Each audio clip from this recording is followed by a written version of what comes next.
In today's video, Hasbro has unveiled a new Beyblade X Stadium set featuring Impact Drake and an evolution to Wyvern Gale. Also, ToyWiz opens up pre-orders for Wave 4, coming out in April, revealing the rest of the wave. This is ZB News. This video is sponsored by all of you, because without you, we wouldn't have been able to reach 17,000 subscribers. Thank you, everyone. Hello my dropping dragons, it's your Canadian Beyblade boy ZB, and let's talk about the upcoming Drop Attack battle set from Hasbro. This is like the Extreme battle set, but with a retooled stadium and different Beyblades. We initially saw a glimpse of the stadium on the packaging of the Cobalt Dragoon left spin launcher set, so it's great to finally see the full thing. Now the stadium does look like it has similar dimensions to the original Extreme Stadium, but on closer inspection, there is quite a bit of difference to it. First of all, we have 2 extra pockets on the other side of the stadium, bringing the total to 5 if we include the Extreme Zone. Also, if you haven't noticed, the Extreme Rail isn't connected in the middle, instead shooting outward to the middle of the stadium. If we take a closer look at the rail, we see that it actually goes up a slope, which is probably where it gets the Drop Attack name from.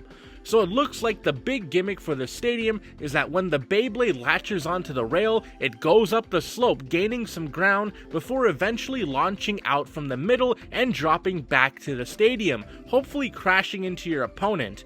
And then I guess the extra pockets are there to punish Beyblades that fail to do a proper drop attack. Now, this does look like it's pretty fun, but I can't imagine battles will be even faster now, since I don't think many Beyblades will be able to do more than 1 or 2 extreme dashes, since I can imagine falling from any kind of height will drain a lot of stamina, so you better win with that first drop attack or it looks like it's gonna be game over. Now, I wonder what Hasbro's tournament scene is going to look like with this stadium. Obviously, we've barely had any tournaments from Hasbro, but then again, the Spain Nationals used the original Extreme Stadium, while the GameStop ones used the Bucket Stadium. So a Hasbro tournament using the Drop Attack Stadium doesn't seem so out of the picture just yet. We do also get 2 proto-launchers, which I like to call baby launchers, but I believe that people are more excited about the Beyblades. First, let's take a look at Impact Drake. It looks like it's following Cobalt Dragoon by keeping the name the same after localization.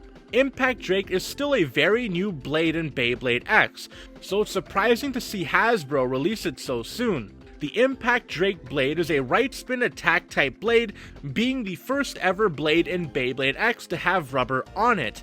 That being said, with it being right spin, it doesn't really have many opponents it can really spin steal from. Luckily, it has been doing very well in its native typing, with bladers usually putting it on the rush bit. I would say that its stock combo on the 960 ratchet and low rush bit is actually pretty good, making it in the running for one of the best stock combos in Beyblade X. The 960 ratchet is a great reprint to have, being considered one of, if not the best all-rounder ratchets in Beyblade X, giving the blade using it better stamina and burst resistance. It has been released with the Sword Phoenix and Roar Tyranno Beyblades, but it's always great to have backups of the best parts. The low rush bit is the newest golden child of competitive Beyblade X. It essentially works like the original rush bit, but is slightly shorter, which is a great benefit for most attack types that like being shorter than the opponent. No longer will attack style bladers have to debate on which blade will get the rush bit, beat Tyranno or Sword Phoenix. They can now both have a rush bit, with Sword Phoenix getting low rush because it likes to be low, and beat Tyranno getting the regular rush bit because it likes to be the same height or taller than its opponent. Some would say low rush is actually better than regular rush because it's lower, but with there being blades that actually like being taller than their opponent, the original rush bit still has competitive relevancy. Overall, every part that comes with Impact Drake sees high level of competitive use, whether together or separate. Really, the only problem I see is that we have yet another rush type bit locked behind a stadium set.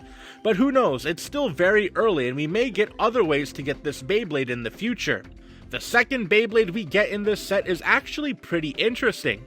Hover Wyvern 385 needle is the UX upgrade of Gale Wyvern that has currently never been released in Takara Tomy, making Hover Wyvern as of right now a Hasbro exclusive UX blade.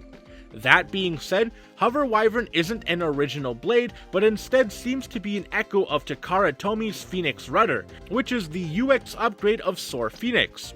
If we are to assume Hover Wyvern works just the same as Phoenix Rudder, while it won't be something that's breaking the meta, it can do an okay enough job on bits like Gearball, Hexa, or Taper, since the blade's design lets it work like a worn down attack type with enough stamina to classify itself as a stamina type. At the very least, it's a cool looking design that has a unique distinction of being the first ever UX Echo blade. The ratchet we get with Hover Wyvern is the 385 ratchet, which made its debut in the Customization new set. It is the tallest ratchet currently in Beyblade X, however, there are some issues to it. Unfortunately, while it is assumed taller ratchets are heavier, thanks to 385 not having the typical internals all other ratchets have, it's actually the lightest ratchet in Beyblade X by quite a bit. But that isn't really the main concern.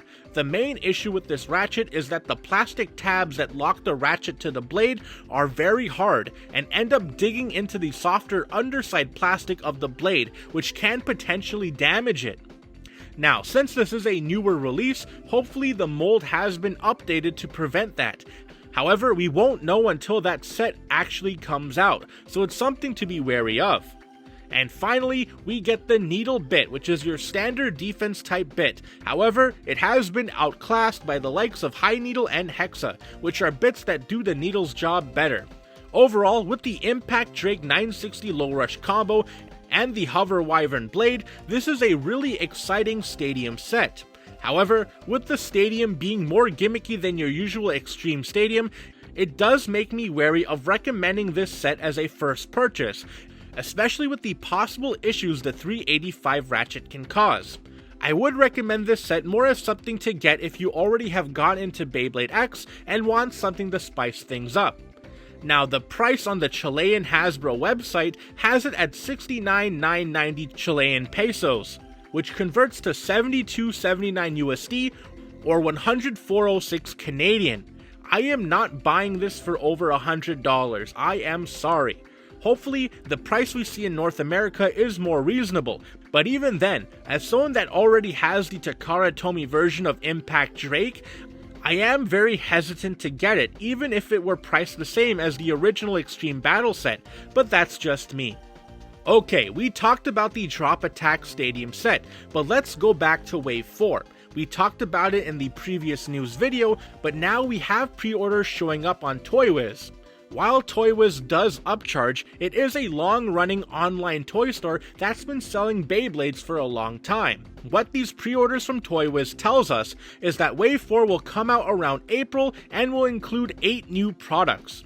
I already talked about the Hammer Incendio, Green Wand Wizard, and Sprite Buster Drawn starter packs in my last news video, so if you want to see my full breakdown on those, be sure to check that video out.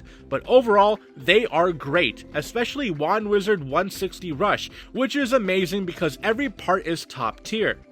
But jumping into the new stuff, apparently we are getting another starter pack with Shadow Shinobi 180 Metal Needle. This is the UX upgrade of Knife Shinobi, but since it technically released before Knife Shinobi, I guess Knife Shinobi is more like a BX downgrade. The Shinobi Shadow Blade is a very light right spin defense type blade designed to deflect or block and counter attack hits. While its shape is really good, it's unfortunately too light, which really hurts its viability. That being said, it has seen some success on aggressive balance bits like taper and point, so there is some hope for this blade with the right blader. Unfortunately, this does make it probably the most niche release out of all the starter packs. It does come with the 180 ratchet. One-sided ratchets are great for giving the blade using it a singular point that hits really hard, like a critical hit. However, the 80 height with it is pretty niche, since there aren't many blades that actually like being that tall, but there are some blades like Beat Tyranno that do like being taller than their opponent, and may get some use out of this ratchet, but other than that, this ratchet's use is pretty limited. As for Metal Needle, it's like Needle but has a metal tip. As a result, it can potentially damage stadiums and has been banned by many tournaments. Overall, Shinobi Shadow 180 Metal Needle is one of the weaker releases of Wave 4 and is more of a collector's item since it was originally a prized Beyblade. That being said, if you want the Shinobi Shadow Blade and don't care about the color or rest of the combo, the other versions of the random booster Shinobi Shadows are actually one of the cheapest Beyblades in the secondary market.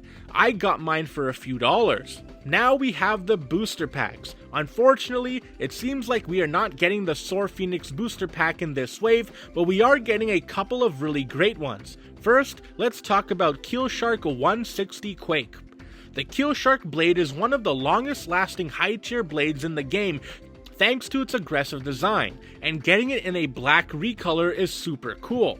The original Keel Shark release was one of the most popular Wave 1 releases, so getting a recolor of it in Wave 4 is actually pretty timely, since I can imagine the original Keel Shark release is becoming harder to find in stores. We also get the 160 Ratchet, which is a very good ratchet to get with Keel Shark, thanks to it giving the blade using it a critical hit. And it's in a nice low 60 height ratchet, so that's even better for Keel Shark. The only iffy part is the Quake bit, which is a bit that's uneven, causing the blade using it to spin around fast and hop around on top of that. For some reason, it has a lot of competitive success, and since I do not have this part, I can't tell you if it's being used because of memes or it's actually good, or maybe even both. Overall, Keel Shark 160 Quake actually sounds like a pretty solid combo. I do think the original one with 360 low flat is better, but as a cool recolor with a great ratchet, I think this is a wonderful release that's worth picking up if you're a fan of Keel Shark. The second booster pack of Wave 4 is definitely a highlight of the wave. Shell Obsidian 460 Dot. Originally released as a prized Beyblade and a random booster, Shell Obsidian is amazing because it has a turtle on it, meaning it's the best. In all seriousness, Shell Obsidian is another defense blade with an anti-attack design that's so light that it's better off using its design for attack instead. Luckily, Shell Obsidian is pretty good in attack type combinations, with bits like low flat. I for one am very excited to finally use it. The ratchet we get is 460, which typically isn't the best because the blocky points it has makes the blade using it easier to burst, but because it's on a turtle blade, it's actually amazing. And finally, we have the Dot bit, which is a defense bit with some great stamina. I usually don't like this bit because of the way it looks, but because it's on a turtle blade, it's actually beautiful. Overall, Obsidian Shell is perfect. But in all seriousness, it's a pretty solid booster pack to get, with the Obsidian Shell blade being okay for attack, and the Dot bit being an interesting high stamina defense bit. Plus, with it originally being a random booster prize blade, it's quite a collectible. Overall, the booster packs we are getting in this wave are pretty solid, with a cool recolor of a high tier blade and a decent blade that was originally a prize. Next, let's take a look at the two dual packs we get. Thankfully, it's a lot better than Wave 3. First up is the Beat Tyranno Triceratops Dual Pack. It's interesting we are seeing Beat Tyranno get a second release already, but it is Beat Tyranno, so it's good. I am assuming we are getting the second version of Beat Tyranno, that being the green one that's on the 360 ratchet and spike bit. The Beat Tyranno blade is one of the best blades in Beyblade X. Being one of the heavier blades with an aggressive design, it has cemented itself as one of the kings of attack, while also being pretty solid in other types of combinations as well. The 360 ratchet is a great low height ratchet that gives the blade using it some solid burst resistance and great stamina. And the spike bit is definitely an interesting defense bit. It makes the blade using it have a tilted spin pattern, and with these type of defense bits already being known for losing balance, it is usually a bad combination, but when it does work, it can help repel the opponent. Out of the box, a defense Beat Tyranno does sound like it can work. That's because it can work, but spike isn't really the bit you want to use with that. Typically, defense Beat Tyranno combos use the Hexa bit. The second Beyblade we get is currently unknown. All we know is that it's going to have a Triceratops on it. Another Dino Beyblade is exciting. We already do have 3 Dino Blades, and while spot 1 and 2 are comfortably taken by Beat and Roar Tyranno, the spot Talon Ptera occupies can be taken if Triceratops is good. Overall, the fact that this dual pack has Beat Tyranno and another Dino Bay makes it a must-have, and actually better than the original Beat Tyranno release with Knife Shinobi, so this is a pretty exciting release. And finally, the second dual pack we are getting in this wave is the Vice Tiger 360 Unite and Talon Ptera 380 Ball dual pack. Vice Tiger is the ultimate balance type blade. It can pretty much be put on any type of combo, but unlike some balance type blades that are actually amazing in different types of combinations, Vice Tiger is amazing in none of them. Don't get me wrong, it can work in different types of combos, but it's never really going to be the best at it. Unfortunately, Vice Tiger carries its weight in a weird way that hurts it, but at least you know if someone is using it, it's because they really like the blade rather than following the meta. The 360 ratchet, as we talked about earlier, is a great ratchet, so it's always good to have. And the Unite bit is pretty similar to Taper, which is great because Taper is considered one of the best balance type bits in the game. However, Unite can actually do better than Taper, but due to it losing balance easier, Taper is still more preferred.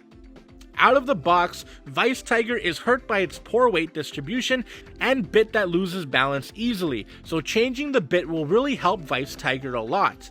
The second Beyblade we get is Talon Ptera 380 Ball. Now I am a bit worried because we already have seen a Talon Ptera release with the exact same combo, so I am worried that it might be the exact same color as well. But if you don't have Talon Ptera, then it doesn't matter.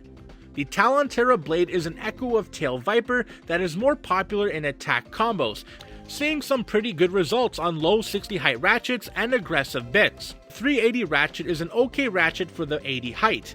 While it's not the best, if you like using taller combos, 380 is a solid pick.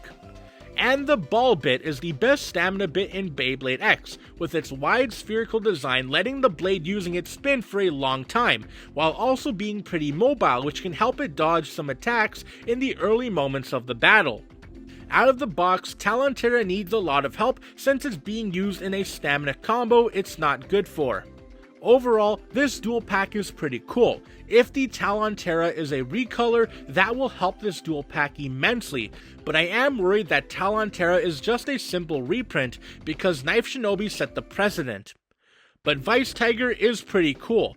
I never got it when it originally released, so maybe I will get it now. And there you have it. Today we talked about the Drop Battle Stadium set and the rest of Wave 4. What are you most excited for? I for one can't wait until Shell Obsidian releases. That is a day one purchase for me. Special thanks to Chrome Hustler, Sparking Void, and Zark Joestar for being channel members. If you liked the video, hit the like button, or don't, I'm not the boss of you, but be sure to subscribe and hit the notification bell so you get updated whenever I upload. Until next time, see ya!